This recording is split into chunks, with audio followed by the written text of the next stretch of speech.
விருந்து வீட்டுக்கு போகலாமா? ஹாய் மக்களே, எல்லாரும் எப்படி இருக்கீங்க? நல்லா இருக்கீங்களா? என் ஹஸ்பண்டோட ஆன்ட்டி அவங்க ஊரில் திருவிழான்னு சொல்லிட்டு எங்களை இன்வைட் பண்ணியிருந்தாங்க. வேற எங்கே இல்லை, மண்டகாட்டில் தான் திருவிழாவுக்கு போயிருந்தோம். திருவிழான்னு சொல்லிட்டு ஸ்கூலு காலேஜ் ஆஃபீஸ் எல்லாம் லீவ் போட்டு எடுத்துட்டு வந்துருந்தோம். ஒரு சைடில் கடைன்னு சமையல் வேலை நடந்துட்டு இருந்துச்சு.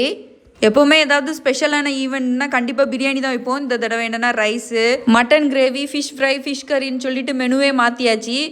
என்னமோ கோயில் திருவிழான்னு சொல்கிற, நான்வெஜ்லாம் சாப்பிட்டுட்டு கோயிலுக்கு போகலாமான்னு கேட்காதீங்க. இங்கே மண்டகாட்டோட ஸ்பெஷலே அதுதான். மீன்லாம் வாங்கி சமைச்சு சாப்பிட்டுட்டாக்கும் கோயிலுக்குலாம் போவாங்க. அதெல்லாம் ஒன்றும் பிரச்சனை இல்லை இந்த கோயிலை பொறுத்த வரைக்கும்.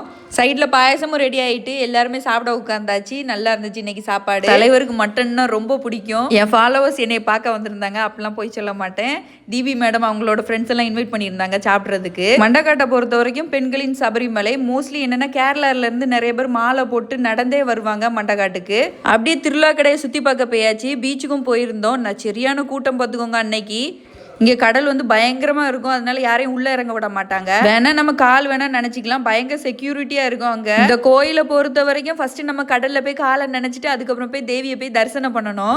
அப்படியே போய் பீச்சில் போய் உட்கார்ந்தாச்சு. நிறைய ஸ்நாக்ஸ்லாம் வாங்கி சாப்பிட்டோம். அப்படி பார்த்தீங்கன்னா இங்கே ஒரு கிளி ஜோசியம் தானே பார்த்துருப்பீங்க. இங்கே நண்டு ஜோசியம் பார்த்துட்டு இருந்தாங்க இந்த பசங்கள்லாம்.